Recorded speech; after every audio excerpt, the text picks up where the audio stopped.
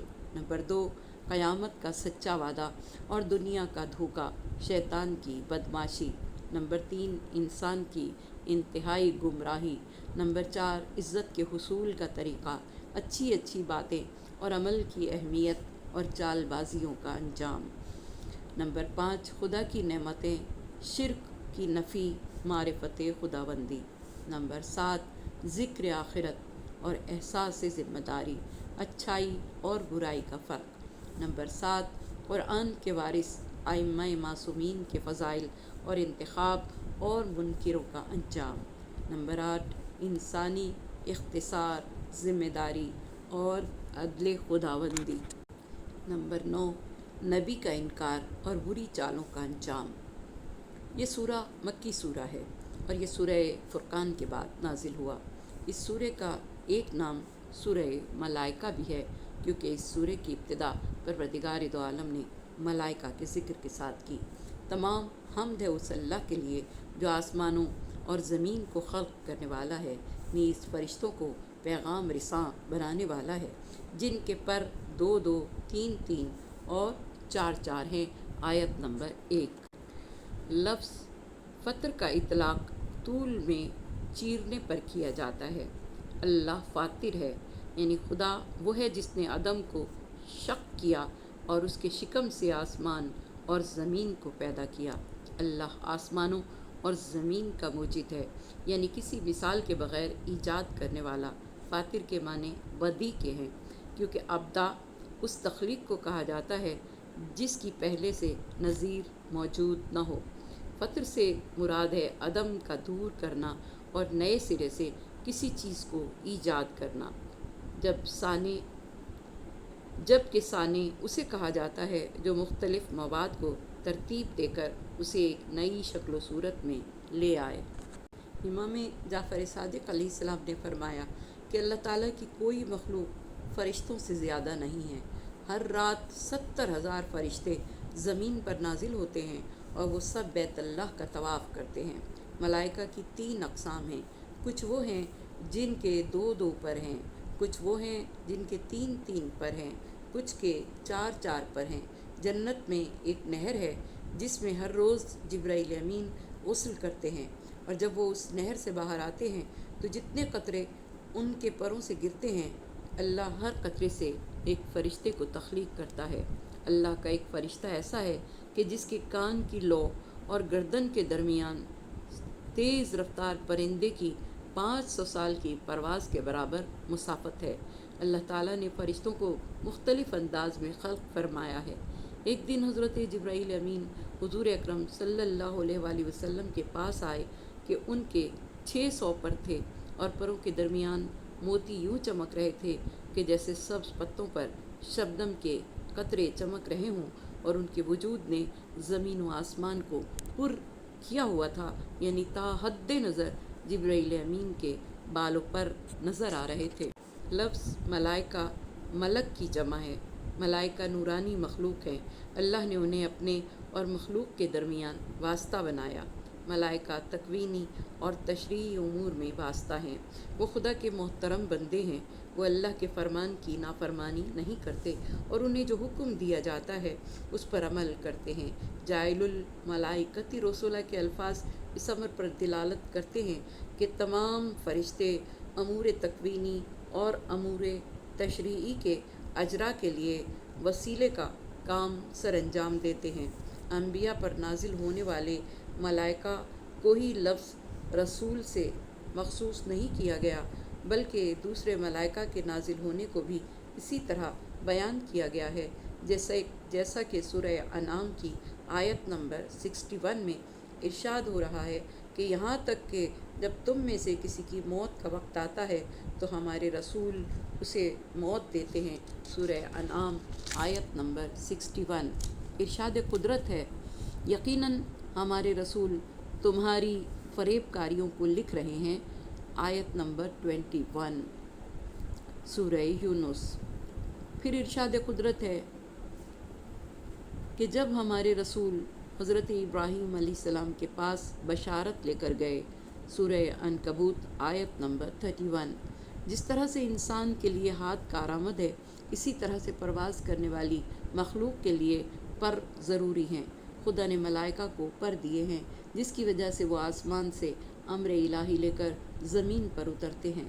حضرت علی علیہ السلام نے خلیفہ اول کے سامنے اپنے حق کے اثبات کے لیے بہت سے دلائل دیے تھے۔ ان میں سے ایک دلیل یہ بھی تھی کہ آپ نے فرمایا، میں تمہیں خدا کی قسم دے کر تم سے پوچھتا ہوں کہ یہ بتاؤ کہ خدا نے جس شہید کو 2 پر عطا کیے ہیں اور وہ فرشتوں کے ساتھ پرواز کر رہا ہے، وہ تمہارا بھائی ہے یا میرا بھائی ہے؟ اس نے کہا کہ بے شک وہ آپ کا بھائی جعفر طیار ہے۔ پھر شورا کمیٹی کے اجلاس میں شرکاء کے سامنے یہ کہا تھا کہ تمہیں خدا کی قسم مجھے یہ بتاؤ کہ جسے خدا نے 2 پر عطا کیے ہیں اور جو جنت میں پرواز کر رہا ہے، وہ تم میں سے کسی کا بھائی ہے یا میرا بھائی ہے؟ سب نے کہا کہ وہ آپ کا بھائی جعفر طیار ہے۔ مولائے کائنات نے اپنے فضائل خود بیان فرمائے تو اپنی 26ویں نمبر کی فضیلت یہ بیان فرمائی کہ جعفر میرا بھائی ہے جو جنت میں ملائکہ کے ساتھ پرواز کر رہا ہے۔ خدا نے اسے درے، یاقوت اور زبرجد کے پر عطا کیے ہیں۔ اپنے فضائل بیان کرتے ہوئے فرمایا کہ میری 48ویں فضیلت یہ ہے کہ ایک مرتبہ حضور اکرم صلی اللہ علیہ وآلہ وسلم میرے گھر تشریف لائے۔ ہم نے 3 دن سے کھانا نہیں کھایا تھا۔ آپ نے مجھ سے فرمایا کہ علی، کیا تمہارے پاس کھانے کی کوئی چیز ہے؟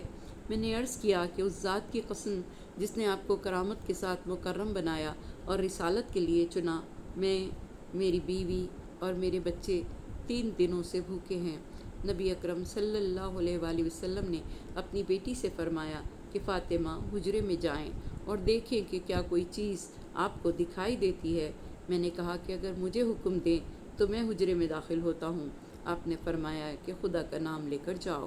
میں داخل ہوا تو میں نے ایک تھال دیکھا جس میں تازہ کھجوریں رکھی تھیں اور تھال پر ایک بہت بڑا پیالہ رکھا تھا جس میں سرید تھی۔ میں نے اس تھال اور پیالے کو اٹھایا اور حضور اکرم صلی اللہ علیہ وآلہ وسلم کی خدمت میں حاضر کیا۔ حضور اکرم صلی اللہ علیہ وآلہ وسلم نے فرمایا، علی، کیا تم نے اس نمائندے کو دیکھا جو یہ طعام لے کر آیا تھا؟ میں نے عرض کیا کہ جی ہاں۔ آپ نے فرمایا، اس کی شکل و صورت بیان کرو۔ میں نے عرض کیا کہ وہ سرخ، سبز اور زرد رنگ کا تھا۔ تو آپ علیہ السلام نے فرمایا، یہ جبرائیل علیہ السلام کے پروں کے رنگ ہیں، کیونکہ اس کے پر در یاقوت سے بنے ہوئے ہیں۔ ہم نے سرید کھائی یہاں تک کہ ہم خوب سیر ہو گئے۔ سرید ویسے کا ویسے بچا رہا، اس پر ہمارے ہاتھوں کے صرف نشانات دکھائی دیتے تھے۔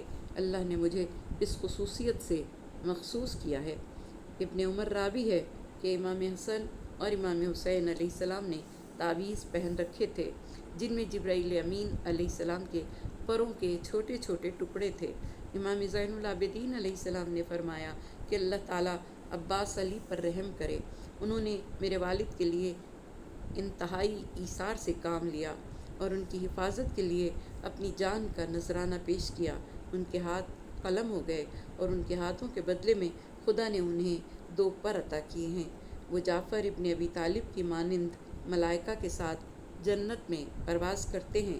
اللہ کے ہاں حضرت عباس علمدار علیہ السلام کا وہ مقام ہے کہ قیامت کے دن تمام شہداء ان پر رشک کریں گے۔ مولائے کائنات نے اپنے خطبے میں فرمایا کہ اللہ نے کچھ ایسے فرشتے پیدا کیے ہیں کہ اگر ان میں سے ایک فرشتہ زمین پر اترے تو زمین اس کی عظیم خلقت اور اس کے پروں کی متحمل نہیں ہو سکے گی۔ خدا نے کچھ ایسے فرشتے بھی پیدا کیے ہیں جن کی حسن ترکیب کے وصف بیان کرنے سے جن و انس عاجز ہیں۔